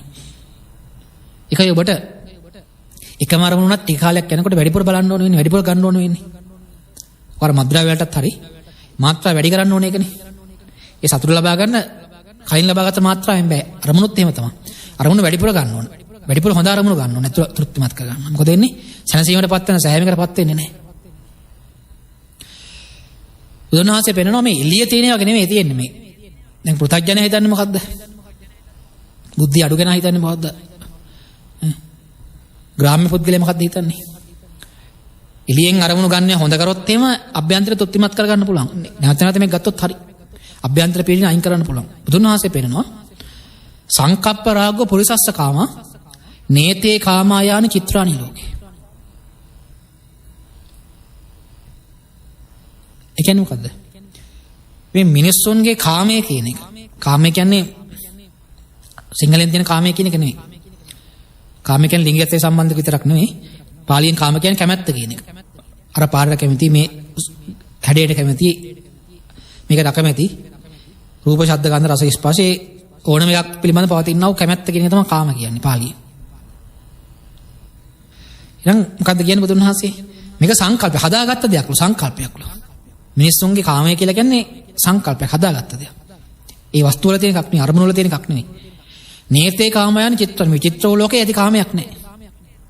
කොහොමද ඒක තේරුම් ගන්න ඕන? එළියේ තියෙන වස්තුන්ගේ කාමයේ තිබුණා නම් මොකද වෙන්නේ? හැමෝම ප්‍රිය දෙයට හැමෝම ප්‍රිය වෙන්න එපා. කියන්නේ එළියේ තියෙන වස්තු ඕනම අරමුණකට, ඕනම වස්තුවකට හැමෝම ප්‍රිය වෙන්නේ නැහැ. කැමති වෙන කට්ටියකුත් ඉන්නවා, කැමති වෙන කට්ටියකුත් ඉන්නවා. එළියෙන් එන රූපයට හැමෝම කැමති වෙන්නේ නැහැ. ශබ්දෙට කැමති වෙන්නේ නැත්නම් සින්දු ගන්නකෝ අපි තේරුම් ගන්න ලේසියට. වේග රිද්ම ගීත තියෙනවා, සාමාන්‍ය ගීත තියෙනවා, ශාස්ත්‍රීය ගීත තියෙනවා, නව රිද්මේ ගීත තියෙනවා. දැන් හැමෝම කැමති නැහැ නේ. සමහරු ශාස්ත්‍රීය ගීත වලට කැමති, සමහරු වේග රිද්ම ගීත වලට කැමති. සමහරු පරණ ගීත වලට කැමති, සමහරු අලුත් ගීත වලට කැමති. එහෙනම් එළියේ තියෙන එකේ කැමැත්ත අකමැත්ත තිබ්බනම් මොකද වෙන්නේ? හැමෝටම කැමති වට කැමති, අකමැති වට කැමති. වෙනස් වෙන්නේ කොහොමද? ඒකයි සංකල්පයක් කියන්නේ ඇතුලේ හදාගෙන ඉන්නේ. කැමැත්ත අකමැත්ත කියන එක අපි. ඒ ඇතුලේ හදාගත්ත එක ඔස්සේ තමයි එළියේ එන අරමුණ දකින්න හැම වෙලාවෙම. ඔන්නෝකයි ප්‍රශ්නේ තියෙන්නේ. හැම වෙලාවෙම අර හොඳ අරමුණු ගන්න ඕන කියලා මොකද්ද කරන්නේ? තමන් ඇතුලේ හදාගෙන ඉන්න හොඳ වෙන්න මේව නරක මේවා කියලා සංකල්පයක් ගොඩනගගෙන ඉන්නවා. ඒක කුඩා කාලේ ඉපදෙනකොට අනුසය වශයෙන් පවතින ජීවත් වෙන්න කියලා තමයි අරමුණු ගන්න කියලා තමන් එකතු කර ගන්නවා. ටික ටික අනුසයට එකතු කරනවා. එහෙනම් අර නරකය හදන් නරකයි කියලා හදන් දෙන්නව එපා. ඒවා දකින්න එක නවත්තලා තියන්න ඕන. ඒක ගන්න හොඳ නැහැ. අහන එක නවත්තලා තියන්න. මොකද්ද කරන්න ඕන? දකින්නේ ඕන හොඳ ඒවා. අහන්න ඕන හොඳ ඒවා. අර ඇතුලේ අභ්‍යන්තරයේ සංකල්පය ඔස්සේ තමයි දැන් එළියෙන් ගන්නව ගන්න හදන්නේ හැම වෙලාවෙම. නැවත ගන්න හදන එක. ඒක ගත්තොත් අන්න තෘප්තිමත් වෙන්න පුළුවන්. ඒක නැතුව වෙන එකක් આવද මොකද? අන්න පීඩාවටපත් වෙනවා. ඒකයි කාමසුකල්ලිකානුග අනුගමනය කරා කියලා 100ක් සැනසීමටපත් වෙන්න බෑ කියලා කියන්නේ. මොකද වෙන්නේ? අර හැම වෙලාවෙම තමන් හොඳයි කියලා හදන් තියෙන එක විතරක් නෙවෙයි ඉන්නේ. නරකේවත් එනවා අනිවාර්යයෙන්. මොකද දිත්තයක් පදින ලෝකේ. දැන් උස තිබ්බොත් තමයි මිටි තියෙන්නේ. කළු තිබ්බොත් තමයි සුදු තියෙන්නේ. කළු නැත්තම් සුදුත් නැහැ. ඒක කරන්න බෑ. ඒකේ තමයි හොඳ නරක තිබ්බොත් තමයි හොඳ තියෙන්නේ. ඒතර හොඳ විතරක් ගන්න බෑ අපිට කවදාවත්. මේ සම්මත ලෝකයේ තුල ඉඳන් අනිවාර්යයෙන්ම හොඳත් එක නරකක් තියෙනවා. නරක එනවාමයි. දැන් ප්‍රොඩක්ට් මොකක්ද? දැන් කාමසුකල්ලි කරනෝකේ තමයි මේ කැමති දේවල් වැඩිපුර ගන්න හදන්නේ. ආයයි පුළුවන් තරම් අනුയോഗ නැවත තමන් කැමති රූප බලන්න, ශබ්ද අහන්න, ගන්ධ සුවඳ විඳින්න, සුවඳ විඳින්න, රස ලබන්න, පහස ලබන්න උත්සාහ කරනවා. මොකද ඇතුලේ හදන් තියෙන එක තෘප්තිමත් කරන්න. අනේ බුදුන් වහන්සේ පෙන්නනවා මේ කොච්චර කරන්න හැදුවත් හරියන්නේ නැහැ. මොකද මේක එළිය නෙමෙයි තියෙන්නේ, මේක තමන් අභ්‍යන්තරේ හදන් තියෙන්නේ. අභ්‍යන්තරේ හදන් තියෙන එක 100ක් තෘප්තිමත් කරන්න පුළුවන් අරම හැම වෙලාවෙම එළියෙන් හම්බෙන්නෙත් නැහැ. අභ්‍යන්තරේ සංකල්ප එන්න වෙනස් වෙන්නත් ගන්නවා සමහරලා. ඔය සමහර කාලවලට කැමතියි, සමහර කාලවලට අකමැති. අකමැතිවර කැමති වෙනවා. මොකද ඇතුලේ සංකල්ප වෙනස් වෙනවා. එළිය තියෙන එක තිබ්බනම් මොකද වෙන්න ඕන? හැමදාම කැමති වෙන්න එපා. අකමැති වෙන්නේ ඇයි? අකමැති එක හැමදාම අකමැති වෙන්න එපා. කැමති වෙන්නේ මොකද? එළිය තියෙන එක එළිය තියෙනව තමයි. තමන්ගේ අභ්‍යන්තරේ හදන් තියෙන එක වෙනස් වෙලා තියෙනවා. එහෙනම් ඇත්තටම ඇස කන නාසය දිවකය කියන ඉන්ද්‍රිය අරමුණු රසය විඳින්නේ නැහැ. ඒ චූල වේදාල සූත්‍රයේ පෙන්නලා දීලා තියෙනවා. ඇස කන නාසය දිවකය අරමුණු ගන්නවා. හැබැයි අරමුණු රසය විඳින්නේ නැහැ. මේ ඉන්ද්‍රියන්ට සිත පහිනවා. සිත ඔවුන්ගේ අරමුණු රසය විඳිනවා. එහෙනම් ඇසින් කනින් නාසය මොකෙන්ද හිත තමයි විඳින්නේ. කොහොමද විඳින්නේ? කලින් හදන් තියෙන එකත් ඔස්සේ. මේක හොඳයි කියලා කලින් හිතන් ඉන්නවනම් සැප වේදනාවක්. නරකයි කියලා හදන් ඉන්නවනම් දුක් වේදනාවක්. මොකක් හදන්නේ නැත්තම් සාමාන්‍ය මෝහය සහිත උපේක්ෂා වේදනාවක්. එහෙනම් එළිය නෑ ඇත්තටම. දැන් පෘථග්ජනන්ට ඔක තේරෙන්නේ නැහැ. මොකද කරන්නේ? ඒකනේ එළිය හොඳ කරගන්න හදන්නේ හැම වෙලාවෙම. කොච්චර කරන්නද බෑ. එළියෙන් නේ තමන්ගේ තෘප්තිමත් වෙන්නේ අභ්‍යන්තරේ. අභ්‍යන්තරේ හදන් තියෙනවා. අභ්‍යන්තරේ අයින් කරොත් මොකද වෙන්නේ? එළියෙන් මොකවත් ප්‍රශ්නයක් නැහැ. තමන්ට ඇලීමෙන් ගැටීමෙන් තොර පීඩාවෙන් තොර ගත කරන්න පුළුවන් වෙනවා. ඒක හැබැයි කාමසුකල්ලිකාණු ගන්න කරලා කරන්න බෑ. ඇත්තටම කාමසුකල්ලිකාණු යෝගය කියන්නේ මොකක්ද කියලා ගත්තොත් එimhe අපි ඒක වෙන මෙහෙම පැහැදිලි කරනවා. මමත්වයේ ඔස්සේ පැහැදිලි කරනවා. කාමසුකල්ලිකාණු මොකද්ද කරන්නේ මේ? කාමයේ කියන එක එන්නේ වර්ධනය කරනවානේ. කාමයේ පවතින මමත්වයේ කියන එකනේ. කියන්නේ මමත්වයේ පෝෂණය කරන එකක් ඔය කරන්නේ. කියන්නේ මත්තේ එන්න පෝෂණය කරමින් බලවත් කරමින් සතුට හොයනවා. අපි සරලව ගත්තොත් එහෙම කාමසුකල්ලි ගන්න කියන්නේ මොකද්ද කියලා? අපි ලඝු කරොත් එහෙම සංක්ෂිප්ත කරොත් එහෙම කාමසුකල්ලි කණු යමු මමත්වේ පෝෂණය කරමින් සතුට හොයන එක. තමයි මමත්වේ කියලා කියන්නේ මේ ශරීරය එහෙම නෙමෙයි. කොටස් 32 වෙන්නේ මමත්වේ කියන්නේ මොකද්ද? ඒ මොහොතේන අරමුණ තමයි මම බාටපත් වෙන්නේ. තණ්හායි තණ්හා මම බාටපත් වෙනවා. ලෝභෙදී ලෝභය මම බාටපත් වෙනවා. මොහෙදී මොහය මම බාටපත් වෙනවා. මම කියලා කියන්නේ ඒ අරමුණ වලට ඇලීම ගැටීම තමයි මමත්වේ කියලා කියන්නේ. මුලා වෙන එක උපාදාන වෙන එක තමයි මමත්වේ කියලා කියන්නේ. එනම් මේ මමත්වේ පෝෂණය කරලා සතුටටපත් වෙන්න හදනවා. ඒ කියන්නේ මමත්වේ බලවත් කරලා එන්නේ සතුටටපත් වෙන්න. පුළුවන් වේද බෑ. මමත්වේ වැඩි වෙන්න මොකද වෙන්නේ? දුක් වැඩි වෙන්න ගන්නවා. එහෙනම් අපි ශරීර සැපදීම නෙමෙයි මොකද්ද කරන්නේ මේ? Taman තුල පවතින මමත්වය කියන එක. මමත්වය කියන්නේ මොහොතක් හට ගන්න ඇසෙන එකක්. අත්ත්‍ය කියලා කියන්නේ ආත්මය කියලා කියන්නේත් ඒකනේ. ආත්මය කියන්නේ මේ මොහොත තුල පවතින ස්කන්ධ පංචකය මමත්වෙන් ගැනීම. ඒවත් උපාදානය වෙන්නේ. මගේ මම මගේ කරගත්. මගේ මම මගේ ආත්ම කර ගැනීම. එහෙනම් මමත්වයේ පෝෂණය කරා කියලා සැනසෙන්නපත් වෙන්න හැම වෙන්නේ. හැබැයි මොකද කරන්නේ මේ කාමසුකල්ලි ගන්න අනුගමනය කරන කට්ටිය? හැම වෙලාවෙම මමත්වයේ පෝෂණය කරමින් ඉන්නවා. මානසික පෝෂණය කරමින් බලාපොරොත්තු වෙනවා. 100% සතුටටපත් වෙන්න පුළුවන් කියලා බෑ. එන්නේ මොකද වෙන්නේ? දුක වැඩි වෙන්න ගන්නවා එන්නේ. එයි මේ මමත්වයේ වැඩි වෙන්න දුක වැඩි වෙනවා. එහෙනම් ඒ කාලේ සමාජයේත් එහෙමයි අද කාලේ සමාජයේත් එහෙම මොකද්ද? මමත්වයේ පෝෂණය කරලා සතුට හොයනවා නා. කාම වස්තුන් කාමරුණු ලබා ගැනීමෙන් වැඩි කරමින් සතුටටපත් වෙන හදනවා. එයාට කොච්චර උත්සාහ කරත් ඒ සැනසීම ලබා ගන්න හැමෙන්නේ නැහැ. එන්න සතුටෙන් අයින් වෙනවා කියන එක තමයි බුදුදහමෙන් පෙන්නලා දෙලා තියෙන්නේ. ඒකයි කුඩා කාලේ ළමයා සතුටෙන් ඉන්න නිසා එයාම වයස්ගත වෙනකොට දුකටපත් වෙන්නේ. මොකද මෙන්න මේ මමත්වයේ වැඩි වෙලා තියෙනවා එයාගේ. එහෙම නැත්නම් පංචකාම ඔස්සේ ලබාගත්තා වූ ලෝභ දේශ මොහ එන්න වැඩි වෙලා තියෙනවා. එසා පංචකාමයන් අපි හදාගත්ත දෙයක්. ඒක එළිය පවතින වස්තු වල තියෙන එකක් නෙවෙයි. ඒ හදාගත්ත වස්තුන් මොකද කරන්නේ?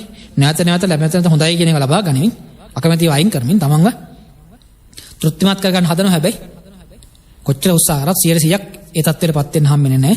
එන්න අර මානසික පීඩාව කියන එක වැඩි වෙන්න ගන්නවා.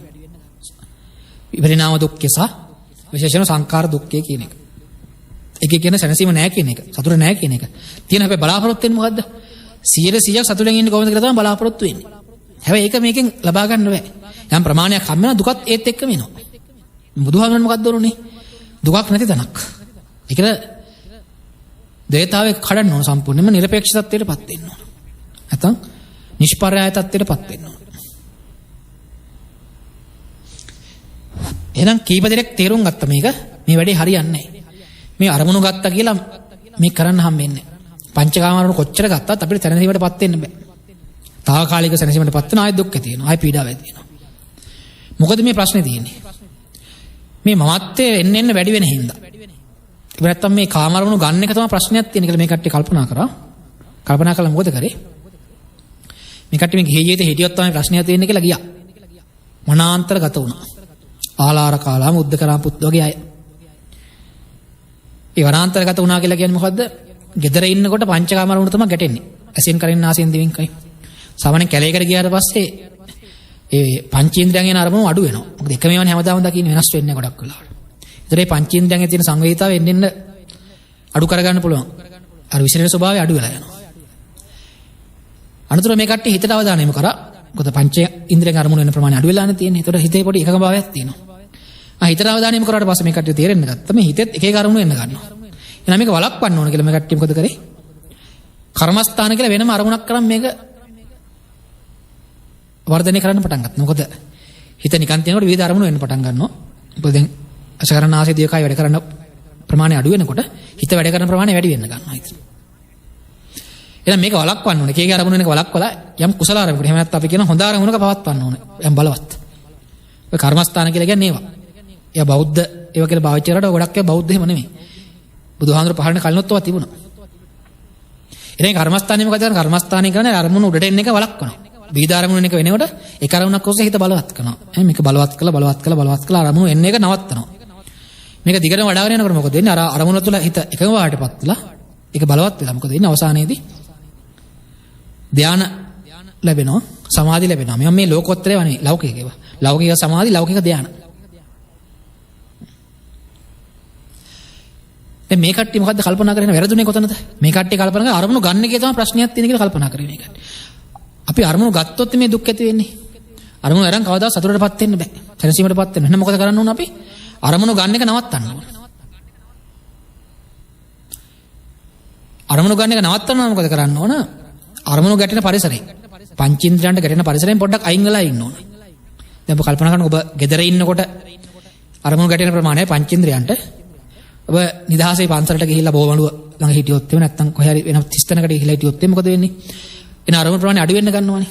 ඒතර හිතේ සාමාන්‍යයෙන් බොහෝ කෙනෙකුට සංසිඳීමේ ස්වභාවයක් හට ගන්නවා. සැනසීමේ ස්වභාවයක් හට ගන්නවා. සංසිඳීමක් ඇති වෙනවනේ. අන්න මේ කට්ටිය වැරදුනේ එතන. මේ කට්ටිය කල්පනා කරේ අරමුණු ගන්න එකේ ප්‍රශ්නයක් තියෙනවා. බුදුන් වහන්සේ තේරුම් ගත්තා. ගන්න එකේ ප්‍රශ්නයක් නැහැ. වරදවා ගන්න එකේ තමයි ප්‍රශ්නයක් තියෙන්නේ. මමත්වයෙන් යුක්තව. මමත්වයේ පෝෂණය කිරීමෙන් ලබා ගැනීම තමයි ප්‍රශ්නයක් තියෙන්නේ. ලෝභ දේශ මොහ වර්ධනය වෙන ආකාරයෙන්, තණ්හාව වර්ධනය වෙන ආකාරයෙන් ලබා ගැනීම තමයි ප්‍රශ්නයක් තියෙන්නේ කියලා බුදුන් වහන්සේ තේරුම් ගත්තා. මේ කට්ටියට තේරුම් ගන්න බැරි වුණා. වරද්ද ගත්තා. අයියේ. එහෙනම් අරමුණු එන එක නවත්තන්න ඕන. ගත්තොත් නේ ප්‍රශ්නයක් තියෙන්නේ. එන එක නවත්තන්න. මේ මමත්වයේ පෝෂණය වුණොත් තමයි දුක් ඇති වෙන්නේ. මමත්වයේ වැඩි වුණොත් තමයි බලවත් වෙන්නේ. එහෙනම් මොකද කරන්න ඕන? අත්ත කිලමතාන යෝගය.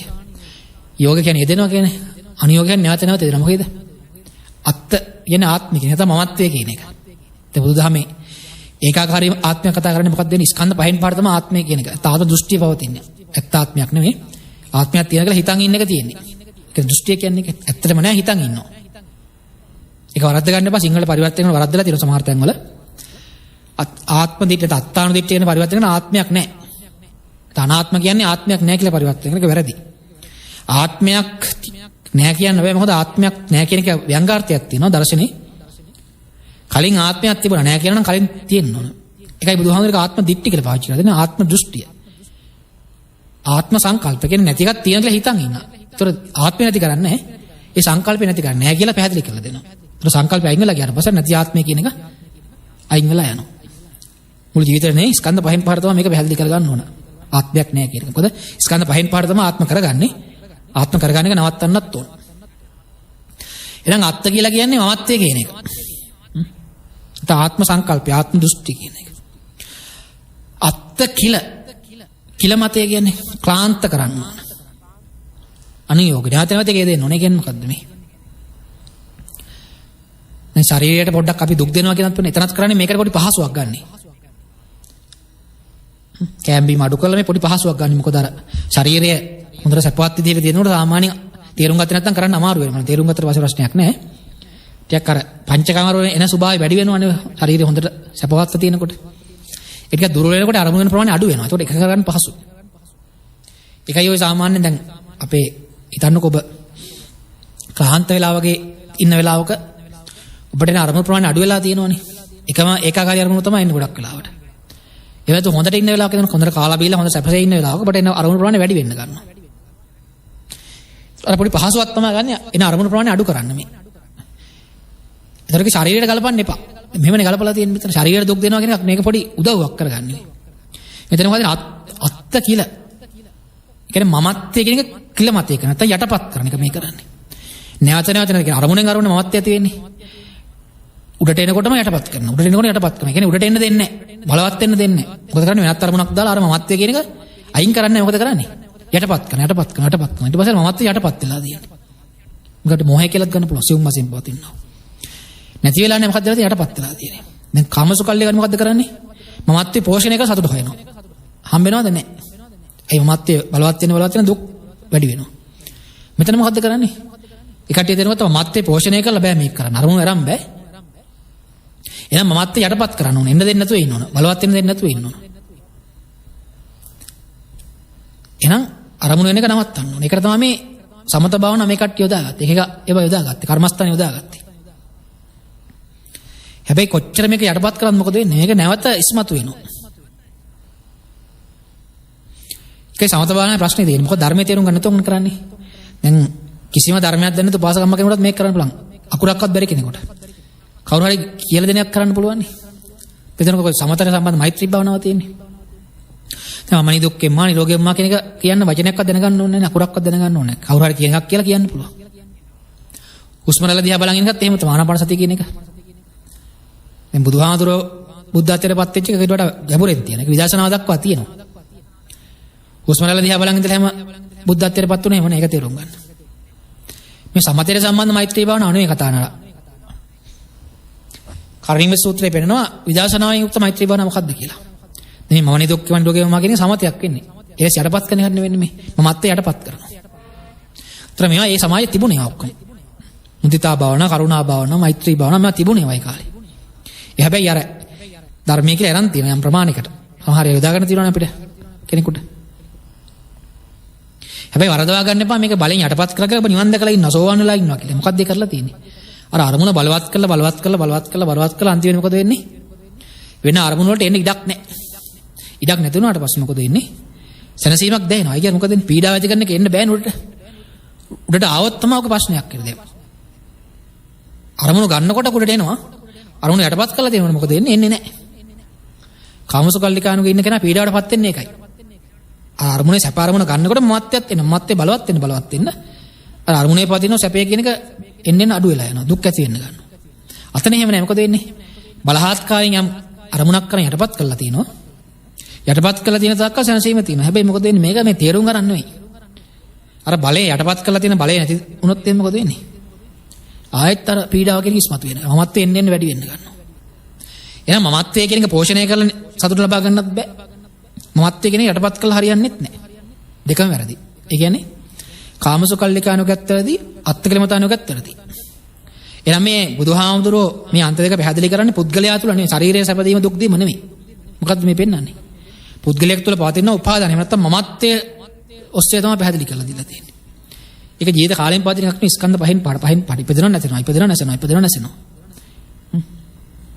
ආත්ම දෘෂ්ටිය පෝෂණය කරමින් සතුට හොයනවා. ආත්ම දෘෂ්ටිය යටපත් කරමින් සතුට හොයනවා. තාත් ඉදිරිය ගත්තොත්. කියන්නේ මමත්වයේ පෝෂණය කරනවා මමත්වයේ යටපත් කරනවා. දැන් ආයෙ කියන්න එපා ශරීරය සැපදීම දුක් දීම කියලා. ශරීරයක් සම්බන්ධ නැහැ මෙතෙන්ට. චිත්තේන නියති ලෝකේ චිත්තේන පරිකස්සති. මනෝ පුබ්බංගමාදම මනෝසෙට්ටා මනෝමය. හිතන මේ ප්‍රමුඛ වෙන්නේ. ශරීරය කියන්නේ හිතේ නිකන් වහලෙක් වගේ. හිත තමයි මෙහෙවන්නේ ශරීරය කියන එක උදව් කරගන්නවා. ඒතර හිතට සමා සම්බන්ධ. මේ ස්කන්ධ පාර තමයි සම්බන්ධ. ශරීරයට නෙවෙයි. ඒක තේරුම් ගන්න. එහෙනම් ආයෙ කියන්න එපා ඔබ ශරීරය සම්බන්ධ කරලා ශරීරය නෙවෙයි මෙතන පෙන්නන්නේ. ආත්ම දෘෂ්ටිය. එහෙම නැත්නම් මමත්වය සම්බන්ධ කාරණාවක් නෙවෙයි පෙන්නන්නේ. එකක් පෝෂණය කරලා සතුට හොයනවා අනිත් එකේ යටපත් කරලා සතුට හොයනවා. එහෙනම් බුදුන් වහන්සේ ඔය මදුම් පිළිවෙලට ආවා කියලා කියන්නේ මොකද්ද? ඔය දෙකම වැරදි කියලා තේරුම් ගත්තා කියන එක. දැන් උන්වහන්සේ ඔය දෙකම අනුගමනය කරානේ. එහෙනම් අද සමාජයේ මම මුලින්මත් කිව්වා වගේ පංචකාමයේ ඔස්සේ අරමුණු සැප හොයනවා නම් ඒ හැමෝම يعني ගිහි ජීවිතය ගත කරන්නව හැමෝම ධර්මයේ තේරුම් ගන්න නැතුව සාමාන්‍ය සමාජය තුළ පැවිදි ජීවිතය ගත කරන හැමෝම ධර්මයේ තේරුම් ගන්නත් හැමෝම ඉන්නේ කාමසුකල්ලිකන් යෝගේ. ධර්මයේ අවබෝධයක් තොරව බෞද්ධ අදාළ වෙන්නේ නැහැ ඒක. පංචකාම අරමුණු ඔස්සේ නම් ගමන් කරන්නේ ඒ හැමෝම ඉන්නේ කාමසුකල්ලිකාන යෝගේ. මමත්වේ පෝෂණය කළා ආත්ම දෘෂ්ටිය බලවත් කළා තමයි සතුට හොයන්නේ. බණ තේරෙන්නේ නැතුව කැලේට ගිහිල්ලා ඉන්නවනේ. එයා ගිහියෙක් වෙන්න පුළුවන් පැවිද්දෙක් වෙන්න පුළුවන්. ඒ හැමෝම කරන්නේ මොකද්ද? අත්තිකිලමතානෝද ආද්දේ. සමත භාවනා කරනවා කියන්නේ එයා අත්තිකිලමතානෝක තමයි යන්නේ. මොකද වණක් ඕනේ නෑනේ. දැන් කාමසුකල්ලිකානෝගේ ඉන්න කෙනෙක් ගලව ගත්තා සාමාන්‍යයෙන්. ඔය ධානයක් ලැබුවොත් එහෙම සමාධියක් ලැබුවොත් එහෙම සාමාන්‍යයෙන් ලේසි වෙන්නේ ඒ වගේ කෙනෙක් ගලව ගන්න. එයා හිතන්නේ ඒක හරි පාර කියලා. ඒක හරි පාර නෙවෙයි වැරදි පාර. දැන් මෙන්න මේකින්ම තමයි බුදුහාමුදුරන්ට ඔය සංයෝජන කියන එක. දස සංයෝජන කියන කොටස් දෙකකට බෙදන්නත් උනේ.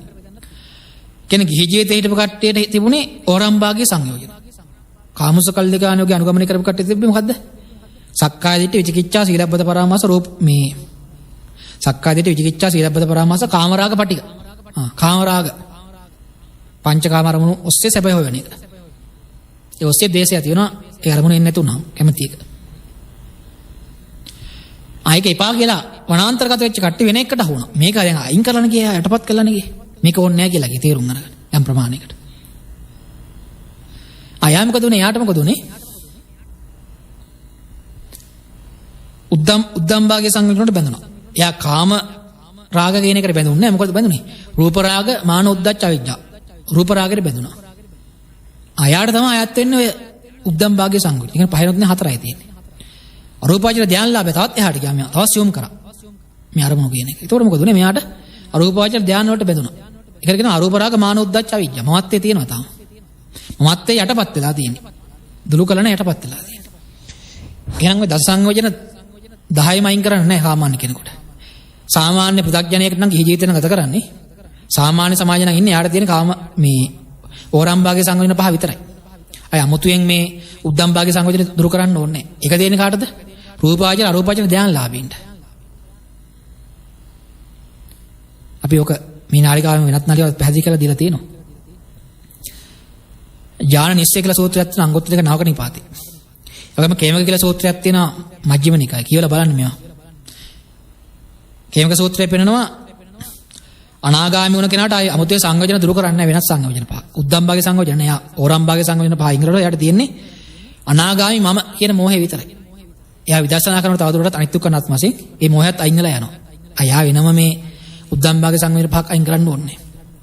ඥානීස්ව සූත්‍රය පෙන්නනවා පළවෙනි ධානලාභිය විදර්ශනා කළ යුත්තේ පළවෙනි ධානයයි. මොකද එයාට බැඳීම තියෙන ඒකත් එක්ක. අයා කාම රාග පටික විදර්ශනා කරන්න ඕනේ. දෙවෙනි තුන්වෙනි හතරවෙනි විදර්ශනා කරන ඒක. අරූපාවචර ධානලාභිය විදර්ශනා කරලා අරූපාවචර ධානය. එයාට කාම රාග රූප රාග නෑ. එයාට තියෙන මොකද්ද? ඒ අරූප රාගය තියෙන්නේ. තමන්ගේ ධානය සම්බන්ධ විතර. එයා මේ පල්ලෙහා විදර්ශනා කරවට වැඩක් වෙන්නේ නෑ. උඩ ඉන්න කෙනාට උඩ එක තේරුම් ගත්තට පල්ලෙහාට බැඳෙන්නේ නෑ. පල්ලෙහා ඉන්න කෙනා තේරුම් ගන්න පල්ලෙහාට අයින් කරාට පස්සේ උඩේ වට යන්නේ නෑ. එහෙනම් ඒකයි මේ කොටස් දෙකක් හිටින්න තමයි බුදුහාමුදුරන්ට මේ සංයෝජන කොටස් දෙකකට බෙදන්න ඕනේ. ඕරම් භාගයේ සංයෝජන, උද්දම් භාගයේ සංයෝජන කියලා. කාම ලෝකෙට බැඳෙන දේවල්, රූප අරූප ලෝක වලට බැඳෙන දේවල් කියලා. මේ වරද්දගත් දැන් සමාජයේ. එහෙනම් මොකද්ද ඔබ තේරුම් ගන්න ඕන? මම පටන් ගන්නකොට මුලින්ම කිව්වා. මේ සමාජයේ තියෙන සරලාර්ථයෙන් තේරුම් ගන්න බෑ නිවන් දකින්න බෑ තමයි ඉතින්. ශරීරය සැප දෙනවා දුක් දෙනවා කියලා ඕක ගත්තට පස්සේ හරිනවද? මේ ශරීරයක් ගැන කතා කරන්නෙම නෑනේ. ශරීරය කියන්නේ හිතේ මෙහෙවන බලවේගයක්. හිත තමයි මෙහෙවන්නේ ශරීරය. සුද්ධ අපේත විඥාන නිරත්තම කලින් ගන්න. විඥාන අයින් වෙලා ගියර හිත අයින් වෙලා ගියර පස්සේ ශරීරය කියන්නේ නිකන් වැඩකට දරකඩක් වගේ. එතන මේ හිත සම්බන්ධ කාරණා බලන්න ඕන. අර ශරීරය සැප දෙන එක හරි දුක් දෙන එක හරි යොදා ගන්න මේ තමන්ගේ අභ්‍යන්තර පෝෂණය කරන්න. ඒ කියන්නේ මමත්වයේ බලවත් කරන්න. යොදා ගන්න පොඩි අවස්ථාවක් විතරයි ඒක. ඒක ආයි කියන්න එපා. මේ ශරීරය සැප දෙනවා දුක් දෙනවා කියලා අන්ත දෙක පැහැදිලි කරනකොට. එතකොට හිතෙන්න පුළුවන් සමහරවිට නම් මේ භාවනාව සම්බන්ධයෙන් කියනකොට මේ කොහොමද සමත භාවනාව එතකොට මේ අත්තිරිමතාවන්ට අයත් වෙන්නේ. කියන්නේ ධර්මයේ තේරුම් ගන්න නැතුව කරනවා නම් ඒ ඔක්කොම භාවනා අත්තිරිමතාවනේ වගේ තමයි. කියන්නේ බණ භාවනා කියන්නේ මුලින් බණ අහලා තේරුම් ගන්න කරන්න ඕනේ මොකද්ද කියලා. බණ ආසා සෝවන්නේ. සෝවන්නේ බණ අහලා භාවනා කරලා එහෙම නෙමෙයි. පුදුන ත්‍රිපිටකය පෙන්වන්න තැනක සූත්‍ර පිටකේ හරි විනය පිටකේ හරි පිටක උපදේශය හරි නෙත් පිටකේ කොහේ හරි පෙන්වන්න භාවනා කළ සෝවන වෙච්ච කෙනෙක් ඉන්නවද කියලා සූත්‍රයක කිසිම කෙනෙක් නැහැ. පුළුවන් නම් පෙන්වන්න ඕන කෙනෙක්. බණ ආසා සෝවන්නේ කියලා තියෙන්නේ මොකද? සක්කාය දිට්ඨි විචිකිච්ඡා සීලවත පරාමාස කරන දෘෂ්ටි. භාවනා කළා දෘෂ්ටි කඩන්න බෑ. දෘෂ්ටි කඩන්න පුළුවන් ඉන්නේ තේරුම් ගත්ත කෙනෙක් පැහැදිලි කරන කාරණාව තේරුම් අරගෙන ඒක අයින් කරගත්තට පස්සේ. ඒකයි සක්කාය දිට්ඨි කියන්නේ ආත්ම දිට්ඨි කියන්නේ. සීලවත පරාමාසයේ දෘෂ්ටියක් කියන්නේ ඒකයි. විචිකිච්ඡාව දෘෂ්ටියක් කියන්නේ සක්කාය දිට්ඨිය කියන්නේ ඒක. ඊළඟට භාවනාව කාමරාග පිටික අයින් කරන එක. මේ කියන්නේ ලෝභ දේශ මොහ ෂේ කරනවා කියන්නේ ඊළඟට භාවනාව වань හරි. විදර්ශනා භාවනාව කරන්න ඕන භාවනාව අනිවාර්යෙන් කරන්න ඕන. හැබැයි මුලින් බණ අහලා තේරුම් ගන්න ඕන. බණ භාවනාව. සෝවාන් වෙන්න බණ අහන්න ඕන ඊළඟ මාර්ගඵල ලබන්න භාවනා කරන්න ඕන. කෙනෙක් ඊට කලින් භාවනා කරනවා නම් එයා අනුගමනය කරන්නේ මොකද්ද? අත්කලමතාන යෝගය තමයි. ඒක එහෙම නෑ. මෙහෙමත් කරලා තියෙනවා අරහමත් කරලා තියෙනවා කියන්න පුළුවන් ඒක. ඒක කරලා බලන්න ඕන කියන්නේ ඒකනේ.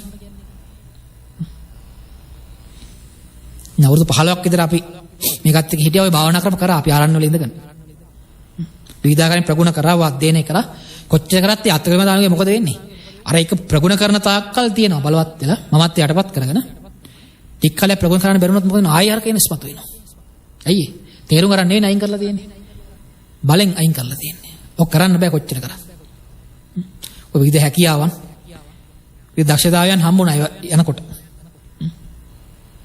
ඒවා ආයයි බලවත් කරොත් විතරයි තියෙන්නේ. නිසා ඔබ ධර්මයේ තේරුම් ගන්න නැතුව සමත භාවනා කරන්න උත්සාහ කරන්න හදන්න එපා. පොඩි සංසීමක් ලබා ගන්න පුළුවන්. හැබැයි ඒක නිවන් දකින්න යොදා ගන්න බෑ ඒක තේරුම් ගන්න. ඒ වගේම පංචකාම අරමුණු පුළුවන් තරම් අරගෙන හිතන් ඉන්නවා නම් සැනසීමටපත් වෙන්න පුළුවන් කියලා. හොඳ හොඳ අරමුණු අරගෙන සැනසීමටපත් වෙන්න පුළුවන් කියලා ඒකත් කරන්න බෑ කියන එක තේරුම් ගන්න. ඒකෙන් එන්නේ මමත්වේ පෝෂණය කරමින් යනවා. මමත්වේ පෝෂණය කිරීම මොකද වෙන්නේ? ගන්න අරමුණු කොච්චර හොඳ වුණත් ආයේ මමත්වේ බලවත් වෙන දුක් පීඩා හිනත් එන්න ගන්නවා. මමත්වේ බලවත් වීම යනවා දුක ඇතිවීම හේතුවයි.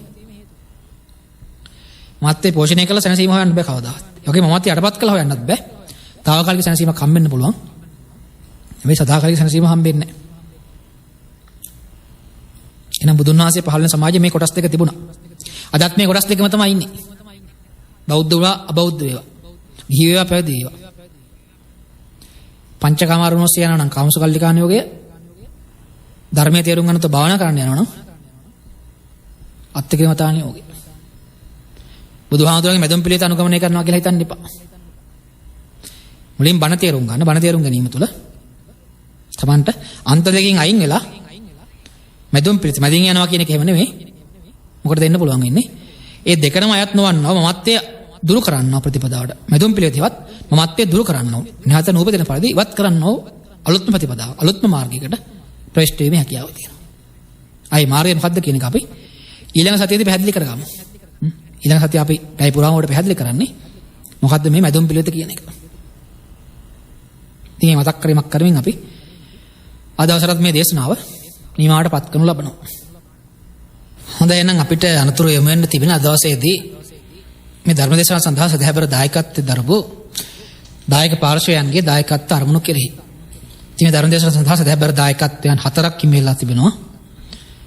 මේ පළවෙනි දායකත්වය ගැන කටයුතු කරන්නේ බොරලැස් ගමුව ගංගාරාම පාර අංක 583 ඩී දරණ ලිපිනෙහි නිවසේ වාසය කරන අතුල ජයසුන්දර පියාණන්ගේත් ගීතා අස්සලාරච්චි මෑණියන්ගේත් යසාරා ජයසුන්දර ලොකුණන්ගීගේත් ලකිතා ජයසුන්දර පොඩිණන්ගීගේත් රසංග ජයවර්ධන අශ්වින් තෙන්නකෝන් අයියලාගේත් බියංකා ජයසුන්දර නැන්දාගේත් වසන්ත ඒකනායක මාමාගේත් ලීත්මා ඒකනායක නංගීගේත් බිනුර ඒකනායක මල්ලීගේත් යුමේ ජයවර්ධන සිංහති දියණියගේත් දායකත්වය ඇතුව ඔවුන්ගේ අරමුණු අතර පවතිනවා බොරලැස්ගමුව අංගාරාම පාර අංක 583 ඩී දරණ නිවසේ පදිංචිව සිට අභාවප්‍රාප්ත වන්නට යෙදුන ජනිත විසුද්ධි ජයසුන්දර තරුණ පුතණුවන්ගේ 2026 4/26 දිනට යෙදෙන මාස 64ක් ගතවීම නිමිති කොටගෙන ආදරණීය පුතණුවන්ට කිසිම ආත්ම භවයක මෙවන් නකල් මරණයකට පත් නොවේවයි පැතීම සඳහාත් උපදින සෑම භවයකදීම ආයු වර්ණ සැප බල ප්‍රඥා බලයෙන් යුතුව සුගතිගාමී ආත්මයක් ලැබ උතුම් නිවනින් සැනසේවයි පැතීමටත් මේ සදහැබර දායකත්වයෙන් කටයුතු කරනවා. මීළඟ දායකත්වයෙන් කටයුතු කරන්නේ මිනුවන්ගොඩ නිල්පනාගොඩ ලිපිනේ පදිංචි ශාන්තා කරුණාරත්න මහත්මිය විසින්.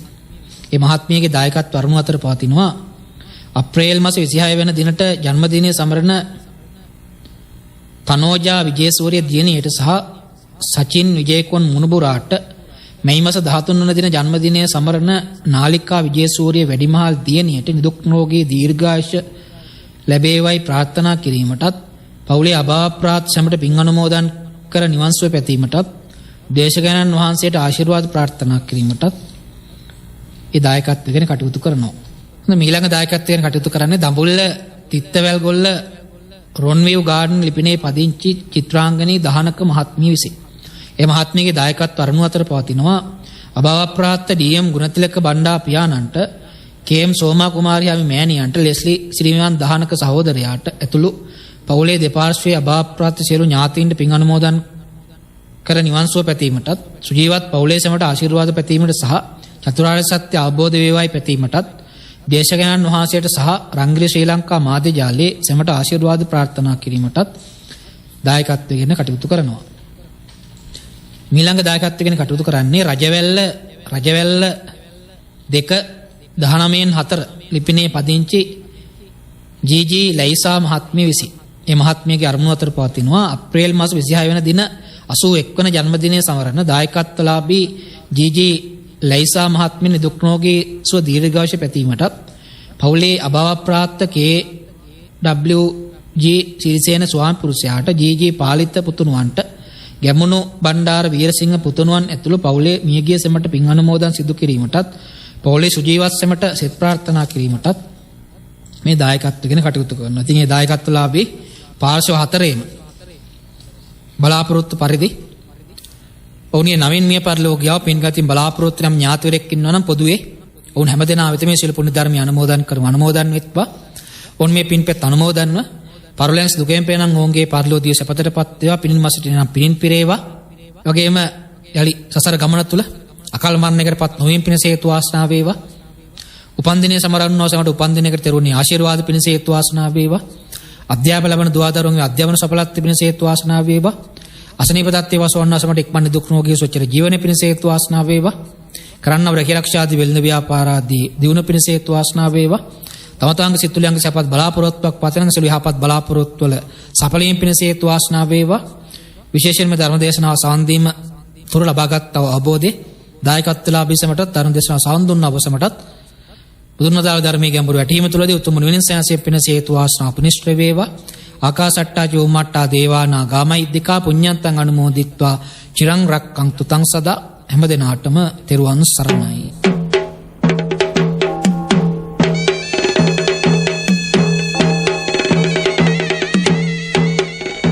ශ්‍රේවතුනි බොරලස්ගමුව ගංගාරාම පාර අංක 5 තුලින් දීදන්න නිවසේ පදිංචි අතුල ජයසුන්දර මහතා ගීතාස්තලාරච්චි මහත්මිය ඇතුළු පවුලේ බොහෝ දෙනෙක් මේ උතුම් ධර්ම දානමය පින්කම සඳහා දායකත්වයේ දරා කටයුතු කළා.